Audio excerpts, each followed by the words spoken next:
ગુજરાત રાજ્યના ચોથા નાણાં પંચના ચેરમેન યમલભાઈ વ્યાસે નર્મદા જિલ્લાના એકતાનગર સ્થિત વિશ્વની સૌથી ઊંચી પ્રતિમા સ્ટેચ્યુ ઓફ યુનિટીની મુલાકાત લીધી હતી। વ્યાસે પુષ્પાંજલિ અર્પણ કરી અને સરદાર સાહેબે એકતા, સંકલ્પ શક્તિ અને રાષ્ટ્ર નિર્માણમાં આપેલા અમૂલ્ય યોગદાનની પ્રશંસા કરી હતી। તો હૃદય સ્થળ વ્યુઇંગ ગેલેરી પરથી સરદાર સાહેબના સ્વપ્ન સમાન સરદાર સરોવર, નર્મદા ડેમ, વિંધ્યાચલ અને સાતપુડાની ગિરિમાળાઓ વચ્ચે વહેતીમાં નર્મદાનો નયનરમ્ય નજારો નિહાળી તેઓ મંત્રમુગ્ધ બન્યા હતા। આ ઉપરાંત વ્યાસે સ્ટેચ્યુ ઓફ યુનિટીની સાથે સાથે નર્મદા મહાન આરતીમાં સહભાગી થયા હતા। આ ઉપરાંત jungle safari, pet zone, Sardar Sarovar, Narmada dam અને કેક્ટસ ગાર્ડન તેમજ બટરફ્લાય ગાર્ડનની પણ મુલાકાત કરી હતી। આ અવસરે સ્ટેચ્યુ ઓફ યુનિટીમાં પીઆરઓ રાહુલ પટેલ દ્વારા યમલભાઈ વ્યાસને સરદાર સાહેબની પ્રતિકૃતિ ભેટ કરવામાં આવી હતી। આ દરમિયાન તેમણે જણાવ્યું હતું કે ત્યારે હું એપ્રિલ 2026માં જ્યારે સ્ટેચ્યુ ઓફ યુનિટી અને એકતાનગરના પ્રવાસે ફરી આવ્યો ત્યારે 1.5 વર્ષમાં જે પરિવર્તન થયું છે, જે વિકાસ થયો છે,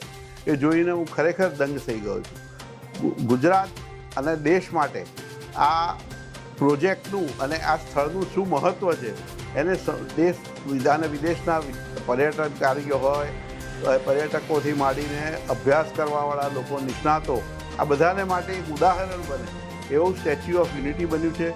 એવી જ એકતાનગરના પૂરા જિલ્લાની જે વિકાસ થયો છે અને જે ઝીણવટપૂર્વક વિદેશને ટક્કર મારે એવા પાર્ક બનાવવામાં આવ્યા છે, એવા સ્થળ ઊભા કરવામાં આવ્યા છે અને જે સ્વચ્છતા મેન્ટેન થઈ રહી છે એ હું માનું છું કે દેશના કોઈ ભાગમાં આટલું સુંદર સ્વચ્છ કોઈ એક સ્થળ વિકાસ પામ્યું નહીં હોય। અને હું આશા રાખું છું કે જે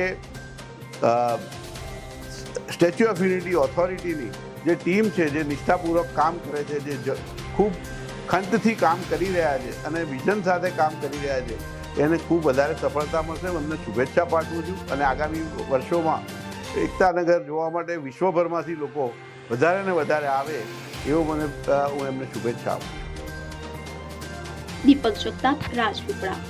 હવે જુઓ દેશ દુનિયાની તમામ ખબરો તમારી આંગળીના ટેરવે। ઉઠાવો મોબાઈલ અને ગૂગલ પ્લે સ્ટોર પરથી ડાઉનલોડ કરો અમારી CN24 ન્યૂઝ મોબાઈલ એપ।